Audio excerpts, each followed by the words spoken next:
Okay, so now it's day 4. We are going to learn load balancing. Let me open my notes. Here are the notes for you too if you want to access it.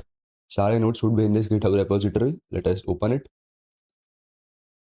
These are my notes, handwritten, so that it's easily understandable for you. Okay, then let's go. See, load balancing नाम से ही क्या पता चल रहा है, load को balance करना. किस पे लोड? EC2 इंस्टेंस पे load. Okay Monil, great. Elastic, elastic मतलब आप एक EC2 इंस्टेंस पे लोड बैलेंस कर सकते हो, आप 100 पे कर सकते हो, आप 1000 पे कर सकते हो. देखो इन रियल आर्किटेक्चर ना, when I talk with in senior and everything, एक सर्वर नहीं होता, एक EC2 इंस्टेंस नहीं होता. We have to manage hundreds of servers. Multinational company है, some servers are in India, some servers are in US, some servers are in London and everything. So एक server होगा नहीं. सो load balancers works as a central single point which distributes the traffic. कि पहले इस पे भेजो, दूसरा user आए तो इस पे भेजो, तीसरा यूजर आए तो इस पे भेजो. बहुत सिंपल काम है but very very very useful task.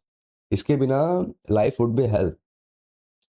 So a single server is not used. A load balancer is a device or software that distributes network traffic across multiple servers to optimize performance and its capacity.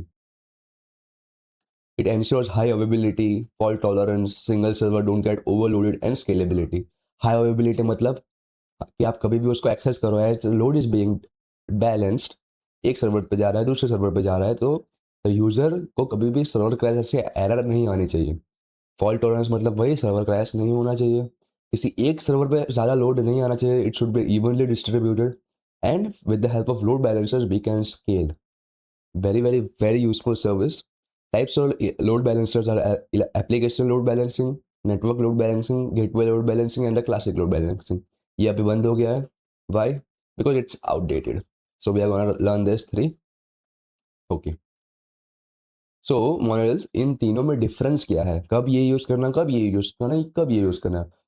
तीनों load balancers balance तो load ही करते हैं on the EC2 instance, but तीनों के purpose and characteristics थोड़ी थोड़ी different है. That's why we use this and this. Okay, so now let's understand when to use application load balancer when we want to forward traffic at layer 7.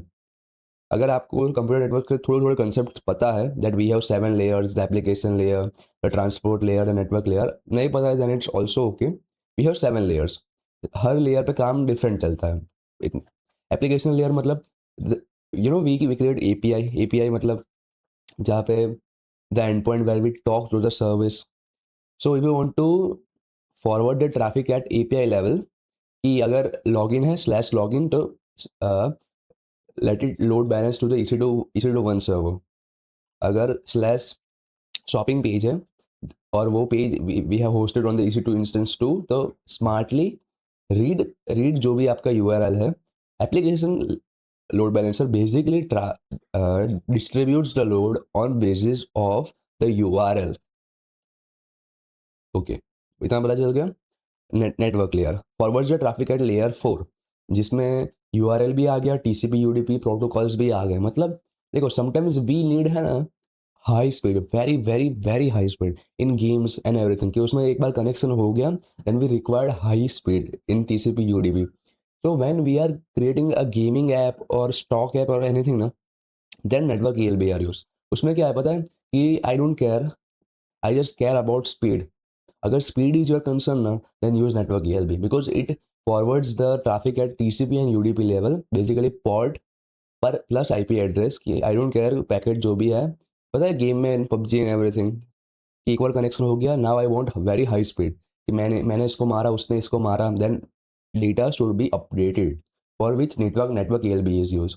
And gateway ELB means forwards the traffic at layer 3, जहाँ पे packet inspection security का जहाँ matter ज़्यादा करते हैं ना, वहाँ पे gateway ELB is use. Okay, let's proceed further. वहाँ पे आएगा ना तो you will get more clear. Okay wait. Okay, here is the gateway ELB forwards traffic at network layer, basically used for security purposes. क्यों? क्योंकि देखो, user आया on the basis of route table कि उसको कहाँ पे राउट करना है. First it the gateway, it hits the gateway ELB, then it in the target group मतलब कहाँ पे, जहाँ पे we want to direct the users. Cool. So third party में सिक्योरिटी स्कैन होता है। This ELB is use for security purpose कि मुझे है ना, थर्ड लेयर का मतलब क्या है कि पैकेट बाय पैकेट भी आप उसको लोड डिस्ट्रीब्यूट कर सकते हो। सो अब जहाँ पे सिक्योरिटी बहुत ज़्यादा मैटर करती हो ना, इन द थर्ड पार्टी जहाँ पे हर एक पैकेट स्कैन होगा for firewall intrusion detection, deep packet inspection की हर एक पैकेट में क्या क्या आ रहा है, it's not harmful to the servers and everything. तो पहले एक सिक्योरिटी स्कैन होगा इन द गेटवे ELB, जो दूसरे टाइप्स ऑफ ELB में पॉसिबल नहीं है। So first it would be scan and फिर ही अगर it if it's okay then deviates the traffic to the EC2 instance. बहुत सिंपल है। यही यही तीन इलास्टिक लोड बैलेंसर्स थे which you want to use. Generally we use the application load balancing only because we distribute the traffic on basis of the URL only. But you should know that this to also exist, and on the basis of the use case you can use the following. So some of the important extra terms कि when you enable the cross zone loading, generally होता क्या है कि when it's enabled ना, so load would be distributed evenly। ये availability zone 1 मतलब US1, suppose this is India. जो if it's enable then हर एक सर्वर्स पे इक्वल लोड डिस्ट्रीब्यूट करो। इफ इट्स नॉट देन, अगर ये US है अगर ये इंडिया है तो उन दोनों में डिस्ट्रीब्यूट इवनली। देखो लेट मी एक्सप्लेन। इधर देखो 10 10 10 10 10, मतलब ये सबका टोटल वुड बी 100%।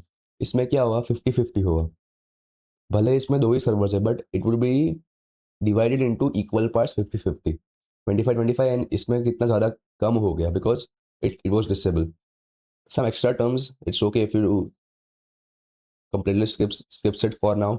बहुत सिंपल टॉपिक यही है कि it is use to distribute the load, that's it.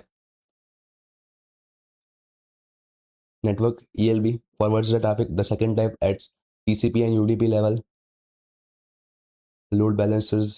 Then when we require very high speed, use the network ELB.